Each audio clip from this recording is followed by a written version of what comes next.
Una bendición poder estar aquí en este día tan fresquito. Bueno, siempre los días son una bendición de Dios, sean como sean, ¿verdad? Y por eso le damos la gloria a Él.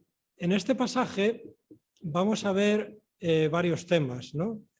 Uno de ellos es el juicio, ¿verdad? El juicio que le hacen a Jesús.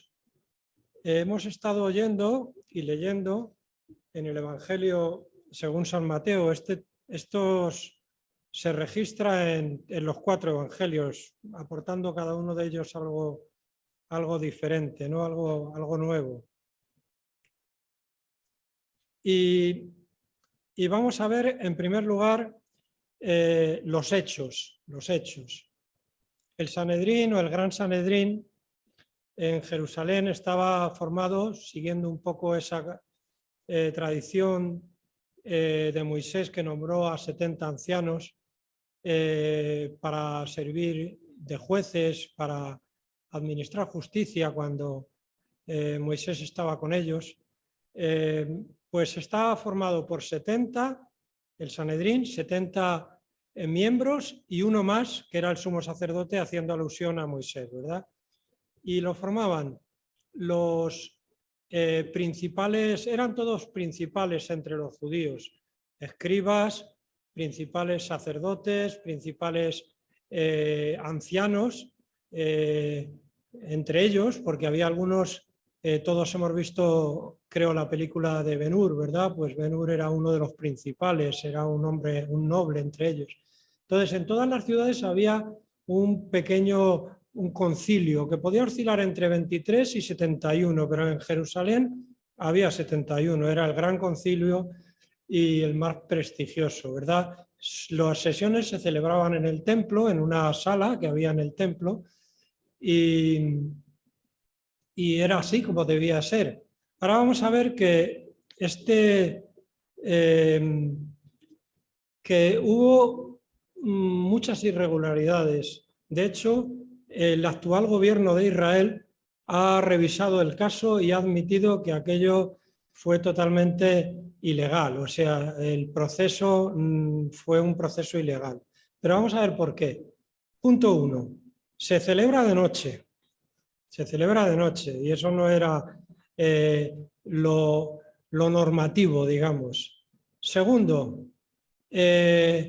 el proceso en 24 horas ocurre todo, o sea, sin dar tiempo a que haya ningún tipo de alegato, ni ningún tipo de recurso, ni nada por el estilo.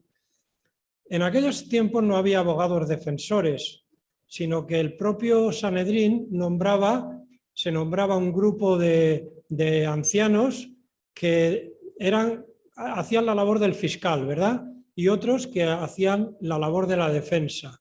Aquí esto no aparece, aquí la defensa no aparece, brilla por su ausencia, por ninguna parte.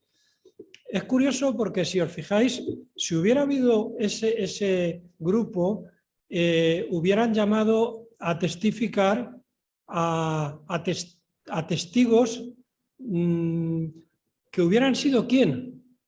Pues aquellos leprosos a los que sanó, aquellos ciegos a los que devolvió la vista, aquellos a los que les perdonó los pecados, como María Magdalena, y les liberó del poder del diablo, aquellos que se reunieron el día del Domingo de Ramos en la entrada triunfal, ¿verdad?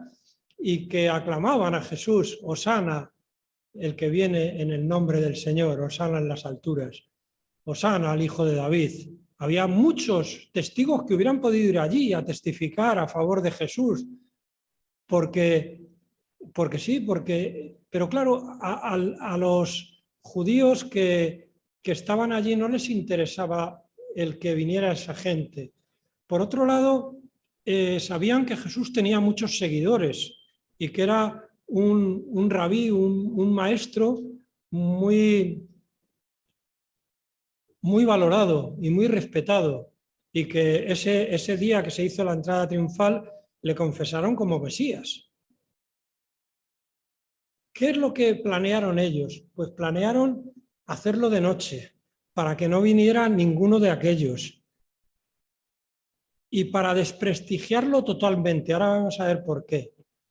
Y para desprestigiar todo su mensaje, echarlo por tierra, cosa que no consiguieron, por supuesto. ¿Qué es lo que hacen? Pues, en primer lugar, como era lógico, cuando alguien es acusado se le acusa de algo, ¿no? Pues ellos no, ellos lo hacen al revés. Ellos cogen y empiezan a traer testigos falsos a ver si alguno dice algo que les pudiera servir a ellos, al concilio, al Sanedrín, para acusarle. Es decir, no hay una acusación, sino que ellos traen los testigos falsos a ver si dicen algo que todo el mundo, que todos allí estén como de acuerdo que es digno de confianza ese testimonio, para poder acusarle de eso. Pero eso es totalmente ilegal en un proceso, ¿verdad? Entonces vemos que los testigos se contradicen, que no hay manera. Bueno, primeramente el proceso de Jesús tiene lugar en distintos etapas o ámbitos también. Uno es, primero le llevan a Anás. Anás, que aparece como sumo sacerdote junto con Caifás. Digamos que Anás era el emérito, era el suegro de Caifás y había sido sumo sacerdote, ya no lo era en ese momento, y en el momento que se produce el arresto, o sea, el arresto y el proceso de Jesús, Caifás era el sumo sacerdote, su yerno. Entonces, primero va ante Anás. ¿Y por qué va allí? Pues posiblemente, no lo sé, no lo dice, pero posiblemente, imaginaos, a esas horas de la noche reunir a los 71 miembros del concilio hubiera resultado difícil. Van haciendo tiempo, pienso yo, van haciendo tiempo. Anás le empieza a preguntar por lo que su doctrina, por sus discípulos, y Jesús simplemente le contesta que por qué le preguntan a él, que podían preguntarle a cualquiera de los discípulos, que él había hablado públicamente.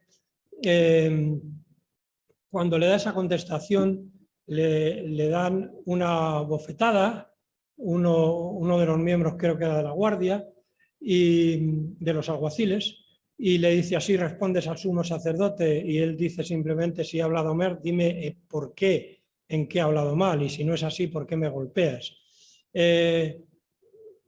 Cuando termina esa primera etapa del proceso, entonces llevan a Jesús maniatado, le llevan a ver a Caifás, al sumo sacerdote.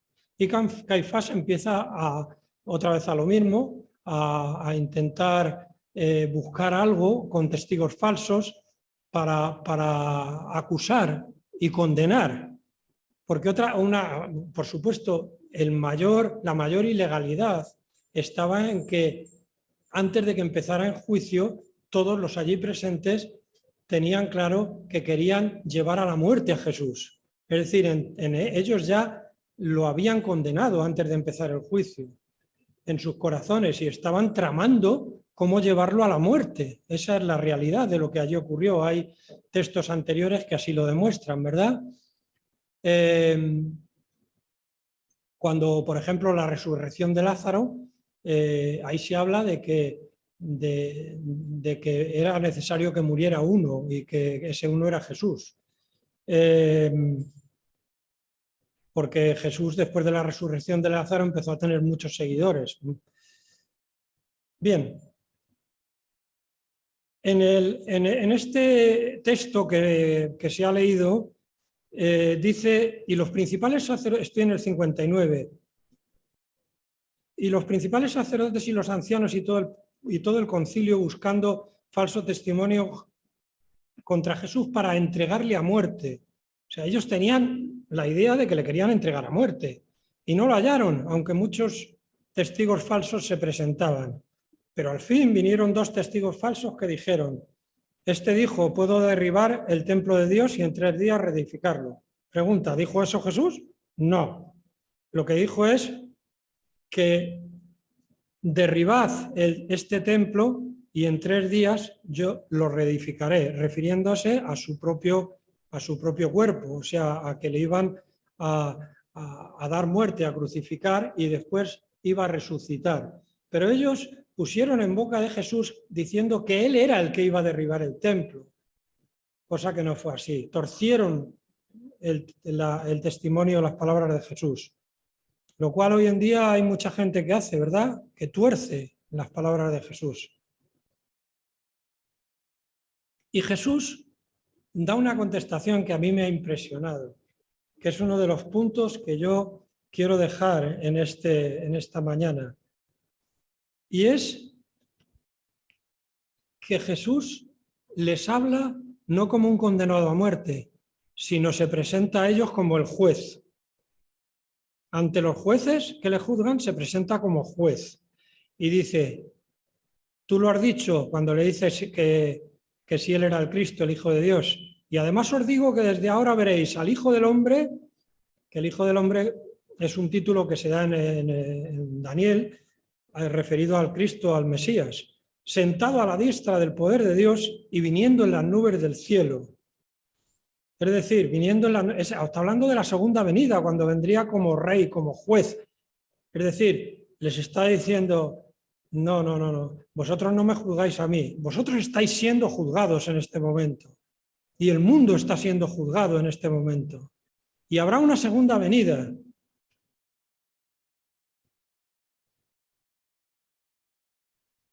Y yo me pregunto una cosa, hermanos.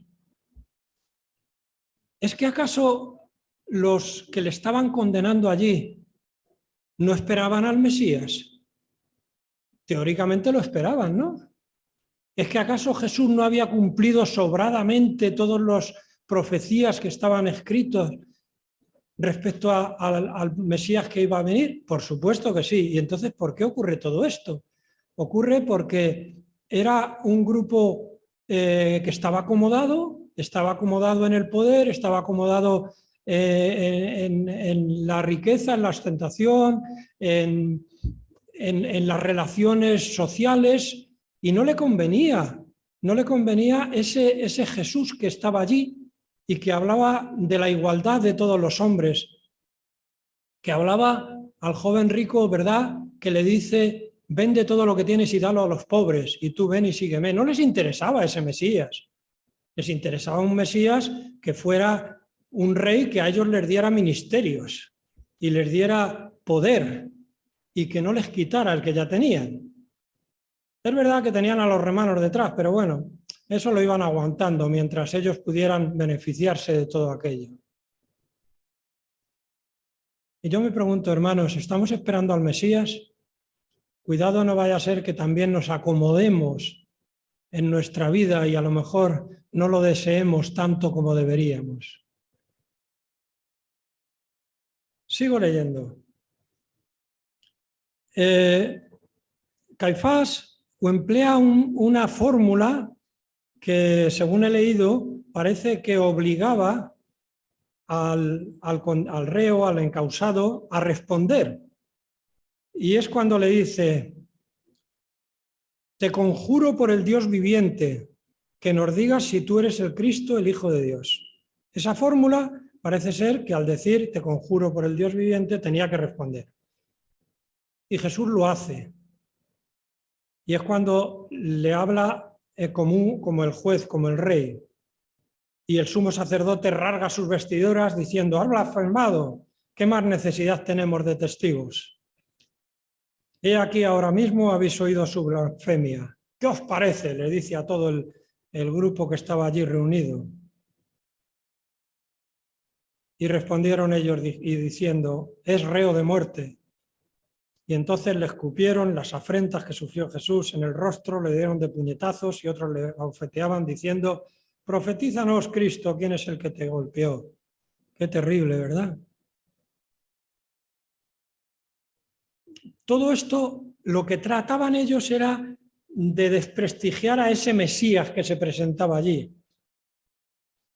y hacerlo a escondidas para que sus seguidores no fueran allí a decir, no, todo eso es mentira, Jesús sí es el Cristo. Y ellos quieren presentar a Jesús como un derrotado, le quieren presentar como alguien vencido y que no es el Mesías, ese Mesías rey que esperaban, porque un Mesías rey no podía estar así como estaba Jesús, Qué terrible todo aquello, ¿verdad?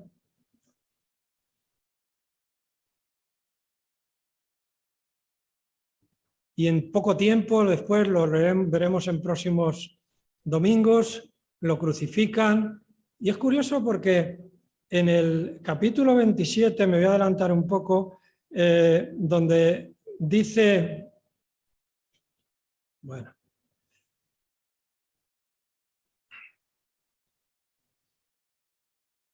la guardia ante la tumba en el versículo 62. Al día siguiente, o sea, después de que Jesús ya ha sido crucificado, que es después de la preparación, se reunieron los principales sacerdotes y los fariseos ante Pilato diciendo: Señor, nos acordamos que aquel engañador dijo, viviendo aún, después de 3 días resucitaré. Manda pues que se asegure el sepulcro hasta el tercer día, no sea que vengan sus discípulos de noche y lo hurten y digan, resucitó de entre los muertos, y será el postrer error peor que el primero. Y Pilato les dijo, ahí tenéis la guardia, id y asegurarlo como sabéis. Entonces ellos fueron y aseguraron el sepulcro, sellando la piedra y poniendo la guardia. Es decir, ellos querían hasta el final mostrar a todo el pueblo de Israel que Jesús era un engañador, era un mentiroso, que era un fracaso, que ese no era el Mesías, que dijo que había resucitado y no, estaba en la tumba. Hasta el final quisieron dar esa muestra de Jesús. Pero lejos de todo esto, ellos estaban cumpliendo lo profetizado. Eso profetizado del cordero que fue llevado al matadero. Eso profetizado que decía que él no abrió su boca. Tantas profecías se estaban cumpliendo en ese momento. Y yo digo una cosa, hermanos.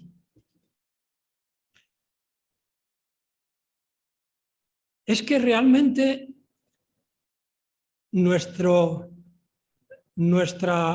fe es una fe que puede resultar locura. Que nosotros creemos en un Dios que envió a su Hijo Jesucristo al mundo, que murió, sufrió todo esto que estamos viendo y después sufriría la cruz. Y esto parece locura, todo esto.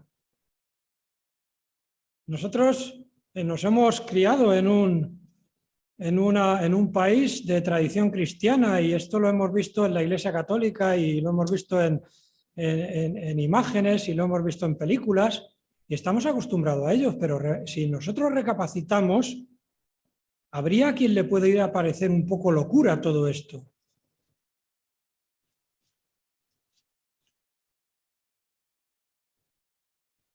Vamos a explicar esto un poquito. Nos vamos a ir, queridos hermanos y hermanas, a 1 Corintios 1:18.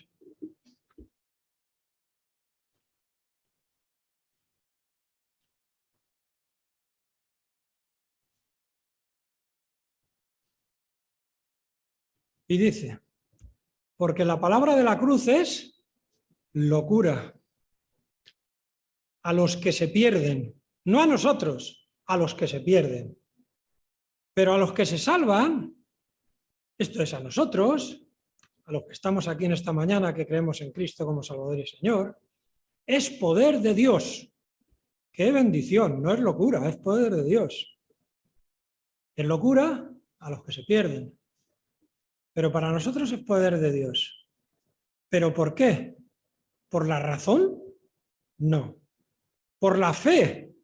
Nosotros creemos que Dios envió a su Hijo al mundo y que en la cruz estaba pagando por nuestros pecados y que en su llaga fuimos sanados y que Él nos ha liberado del pecado, de la muerte. Por la fe creemos que volverá. Y gloria al Señor que no se quedó en la tumba, que resucitó. Y por eso, hermanos, toda la gente que estaba allí alrededor, por eso, porque resucitó, es por lo que la llama empezó a arder del cristianismo. y se extendió por el mundo entero, porque Cristo resucitó y hubo muchos testigos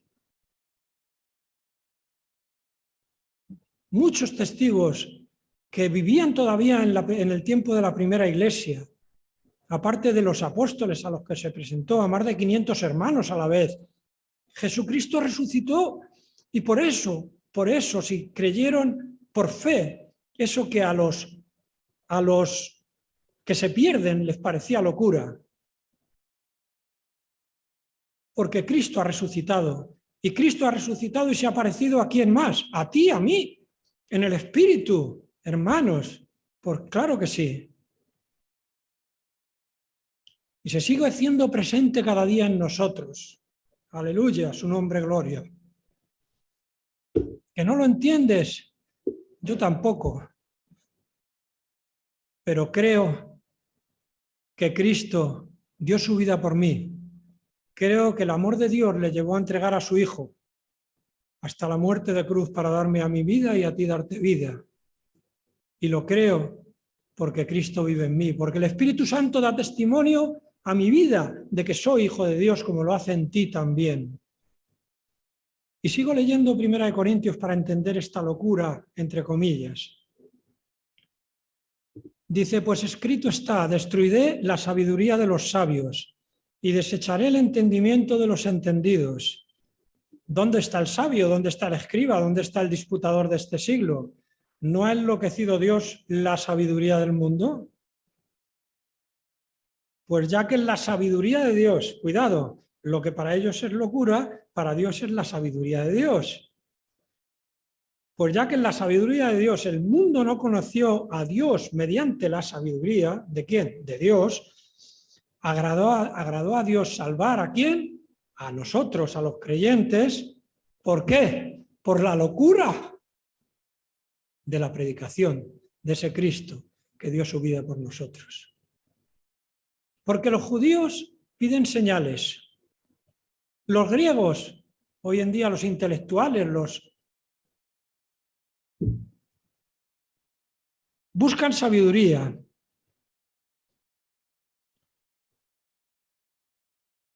Pero nosotros predicamos ¿a quién? A ese Cristo crucificado que para los que se pierden es locura. Para los judíos, ciertamente tropezadero, y para los gentiles locura. Mas para los llamados, ¿quiénes son los llamados?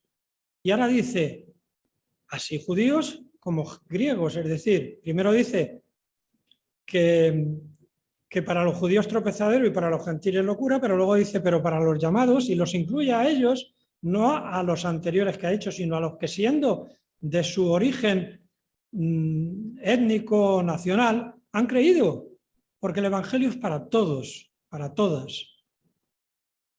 Cristo, poder de Dios y sabiduría de Dios, porque lo insensato de Dios es más sabio que los hombres y lo débil de Dios es más fuerte que los hombres.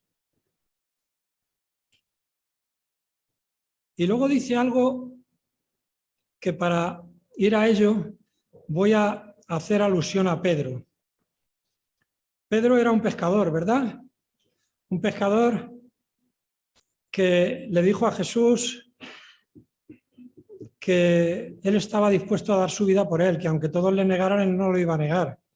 Pero sin embargo, fue con Juan, con el apóstol Juan, que era conocido del sumo sacerdote, y cuando llegó a la entrada del patio del palacio de la casa del sumo sacerdote, donde el concilio, el Sanedrín, se estaba reuniendo, o se iba a reunir, pues entró Juan haciendo valer su relación de conocido con el sumo sacerdote, iba Pedro con él y Pedro se quedó fuera.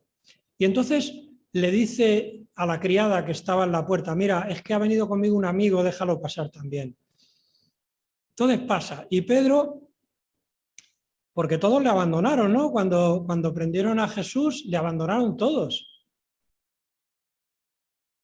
Pero Pedro y Juan, a pesar de que le abandonaron, siguieron a ver qué pasaba. Y cuando estaban allí, en el patio hacía frío, habían hecho una hoguera y allí estaban los alguaciles, los criados, y estaban calentándose. Y Pedro se quedó allí tratando de confundirse con uno de ellos. Qué lástima, ¿verdad? Que se tenga que confundir con uno de ellos. Y entonces la criada esta que la había abierto le dice, oye, tú estabas con él, ¿no? No, yo no. Y luego otra le dice también lo mismo.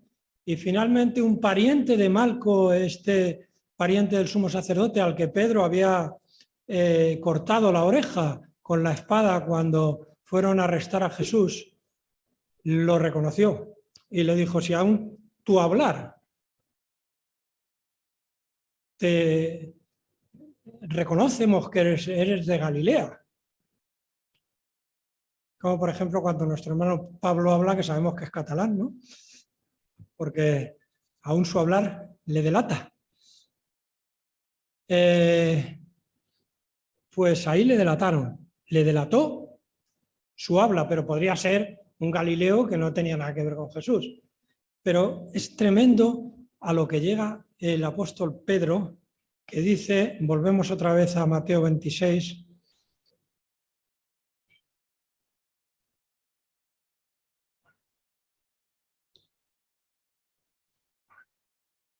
que dice que entonces él comenzó a maldecir y a jurar, no conozco al hombre, y enseguida cantó el gallo. Maldecir y jurar, a lo que llegó Pedro. Pero claro, es muy fácil para nosotros que estamos hoy aquí con ventiladores y con aire y de todo, juzgar a Pedro, que hizo mal, desde luego que lo hizo. Pero sabes una cosa, que cuando él dijo eso, en ese momento Jesús, de alguna manera, no sé en qué momento, Jesús cruzó la mirada con Pedro, y yo no creo que cruzara la mirada Jesús con Pedro como diciéndole, has visto lo que has hecho, te vas a condenar. No, no, no. Yo creo que fue una mirada de amor. Porque en otro texto dice que el Satanás les había pedido para zarandearlos como a trigo, pero yo he orado por ti para que tu fe no falte. Una mirada diciendo, adelante, que yo te perdono, que soy un Dios de misericordia. Y hay algo tremendo que hizo Pedro, y es que lloró. Ese llanto es el que el Señor recibe, y lo recibe como una ofrenda quemada en el altar, como una libación de arrepentimiento. Y sabemos lo que pasó después, ¿verdad? Ese apacienta mis corderos, apacienta mis rebaños, que le dijo 3 veces, como diciendo, yo te he perdonado y ahora tú sigue adelante y reconforta y confirma a los hermanos. Y sabemos todos que Pedro fue un mártir por el Señor después. ¿Y cuál fue su ministerio? Y es que ese pescador cumple un poco, volvemos otra vez a 1 Corintios,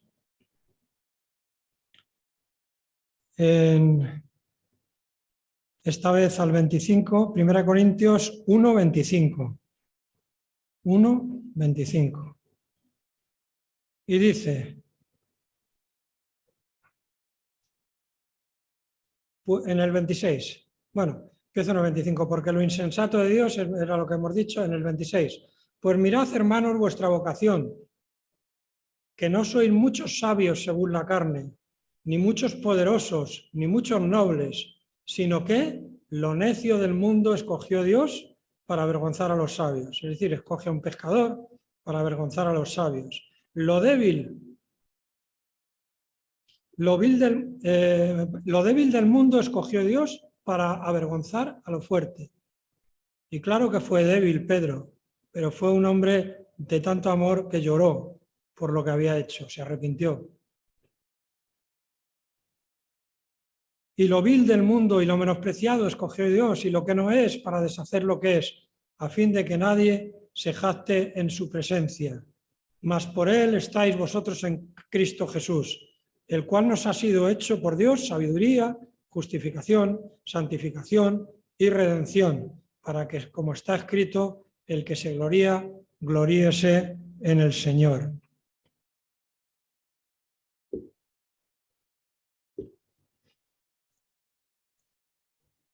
Qué bendición, hermanos. Termino con esto de la locura, ¿verdad?, que decíamos al principio, porque la palabra de Dios es locura a los que se pierden, pero a los que se salvan, esto es a nosotros, es poder de Dios, es poder de Dios. Que el Señor nos dé de su fe, para que cuando esas voces que nos dicen que esto es un mito, que esto es una locura de ese líder, ese Mesías que fue crucificado, podamos decir que es sabiduría de Dios y que la palabra de la cruz es la que nos ha dado la vida, la que nos ha hecho tener el perdón como lo tuvo Pedro, y la que un día, cuando Jesús vuelva como juez, nuestros libros estarán escritos en el libro de la vida y no seremos juzgados porque Cristo pagó por nosotros. Que Él nos bendiga. Amén.